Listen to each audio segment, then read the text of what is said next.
Bonjour et bienvenue pour cette nouvelle vidéo.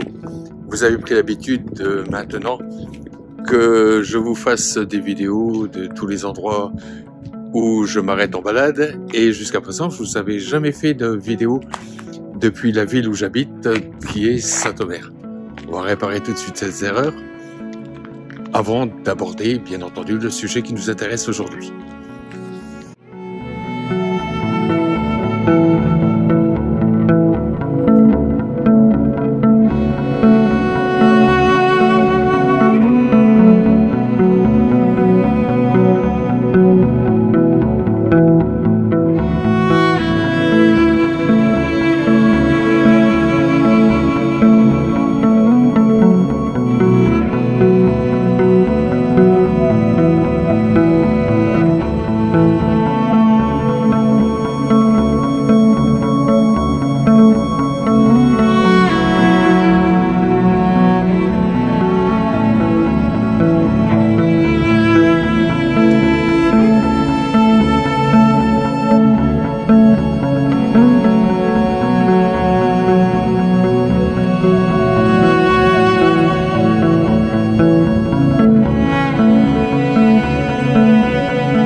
Après ces quelques vues qui vous permettent de découvrir la ville où j'habite, une ville vraiment que j'adore, où on se sent bien. Je me sens bien, moi en tout cas. Bien sûr, je vous ai mis qu'un petit aperçu de ce qu'on peut y voir, et je vous invite vraiment à venir visiter cette ville qui est vraiment magnifique. Et c'est donc depuis le jardin public qu'on va traiter le sujet qui nous retient aujourd'hui. Ce sujet concerne le manuel du Lao Tzu 13, le manuel de Linda Dion. Alors je sais que certaines personnes, lorsqu'elles reçoivent ce manuel, sont un peu surprises de la complexité de la pratique du Lao Tzu 13, celle qui est expliquée par Linda Dion. Et c'est pour ça d'ailleurs que vous allez sans doute trouver la lecture du livre publié sur Amazon au sujet du Lao Tzu 13, vous allez être surpris de voir que effectivement il existe des différences. Pourquoi? Parce que, comme vous le savez, je n'aime pas beaucoup la complexité, j'aime bien simplifier les choses et en rester uniquement à l'essentiel. Quelles sont ces choses donc qui peuvent surprendre lorsqu'on lit pour la première fois le manuel du Lao Tzu 13 de Madame Dion, pour qui d'ailleurs j'ai un énorme respect. Bien sûr, tout ce que je dis là dans cette vidéo ne vient pas remettre en cause l'efficacité du Lao Tzu 13.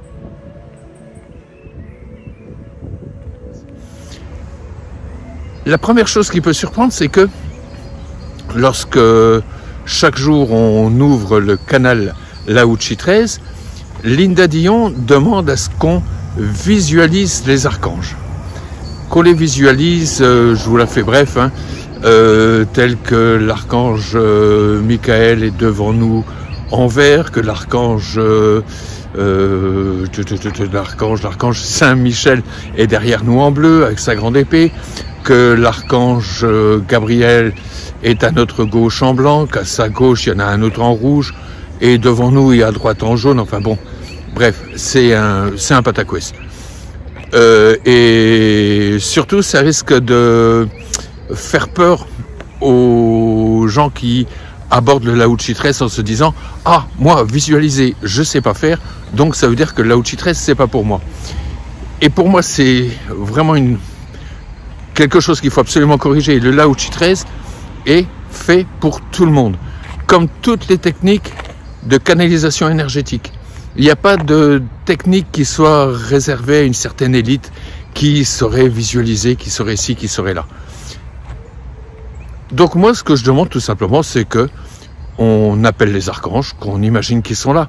De toute façon, il faut bien se rappeler une chose, c'est que un archange, de toute façon, à l'exception de Métatron et de Sandalphon, sont des êtres qui n'ont jamais été incarnés. Autrement dit, la représentation qu'on peut s'en faire comme étant des êtres, des hommes, des gaillards de 2 mètres de haut, taillés comme des arbres à glace avec des ailes dans le dos, c'est une représentation qui nous aide, nous, à matérialiser quelque chose qui ne l'est pas. Donc, si on ne sait pas visualiser les archanges, c'est pas bien grave. Vous inquiétez pas, les archanges arrivent quand même. Dans leur forme, c'est-à-dire comme, on appelle ça des êtres de lumière, mais comme âme tout simplement. Hein, donc qu'on les visualise ou qu'on ne les visualise pas, ça n'a pas grande importance.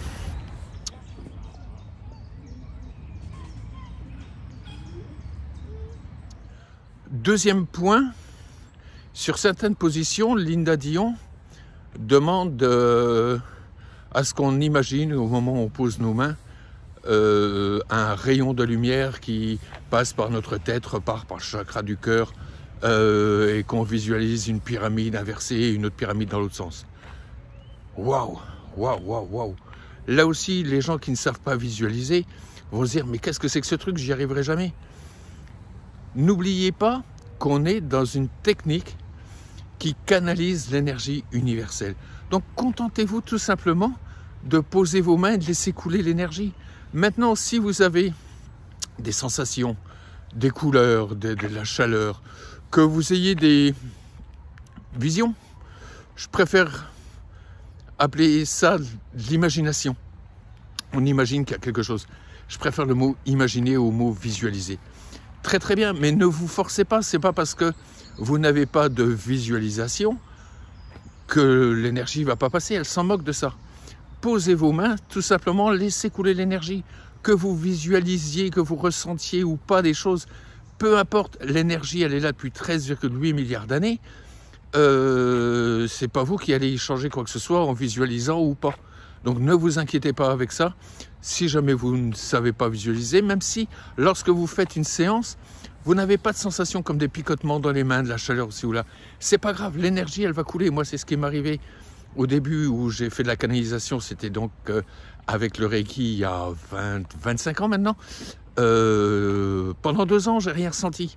À qui je faisais des séances revenaient, elles étaient très contentes des séances que je leur faisais. Donc, ne vous inquiétez pas avec toutes ces choses-là. Un dernier point, il y en a quand même encore 2 autres qu'il faut que je vous souligne.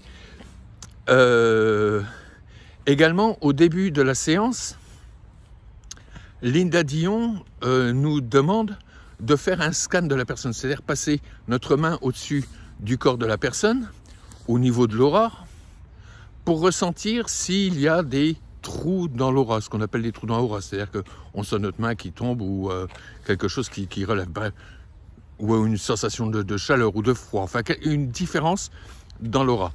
Ce qui peut marquer donc un problème énergétique au niveau du corps de la personne. C'est très bien, mais très peu de gens savent scanner, savent ressentir l'aura.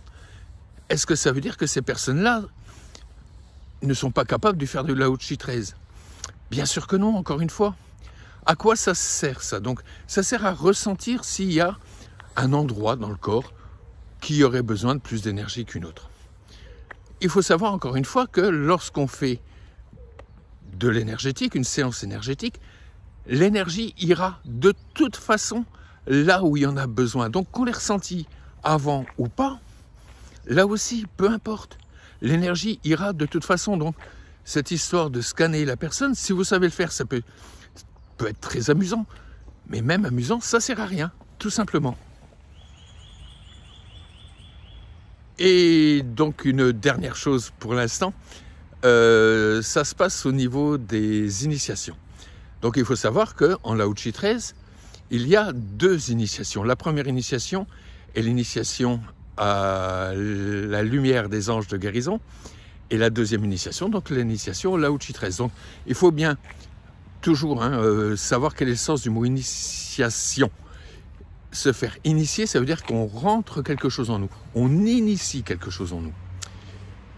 Et dans cette première initiation, donc l'initiation à la lumière des anges de guérison, Linda Dion préconise qu'on soit à genoux sur une nappe blanche, qu'ensuite on pose le 3e œil au sol pendant, je crois, 5 minutes. Là aussi, c'est très joli. Franchement, l'image est belle. D'abord, il faut savoir pouvoir se mettre à genoux. Ça, tout le monde ne sait pas le faire. Poser pareil le troisième œil au sol tout en restant bon bref, et surtout après faut pouvoir se relever. Pour moi, si vous me voyez me relever une fois que je suis à genoux, je suis sûr que tout le monde va rigoler. Mais là aussi, énergétiquement, à quoi ça sert? Qu'on soit sur une nappe blanche ou pas, qu'on soit à genoux, couché, debout, qu'on fasse les pieds au mur, énergétiquement, notre corps énergétique reste le même. Donc encore une fois, c'est quelque chose qui est peut-être très joli, qui peut être très joli, mais qui énergétiquement n'est pas nécessaire. Donc voilà. Et il y a encore 3-4 trucs comme ça dans la pratique préconisée par l'Inde. Alors, ouais, certains vont me dire, ah oui, mais tu fais du Lao Tzu 13 à la sauce Eric. C'est pas du tout du Lao Tzu 13 à la sauce Eric, c'est simplement que je tiens à ce qu'on reste uniquement sur une canalisation énergétique. Le restant, tout le... bon, c'est méchant ce que je dis, mais tout ce que j'appelle le folklore, ça sert à rien. Restez simple, faites de la canalisation. Donc si jamais vous êtes un petit peu perdu avec ce manuel, ne vous inquiétez pas. C'est pas pour autant que vous ne saurez pas canaliser. Et vous le ferez d'ailleurs très très bien.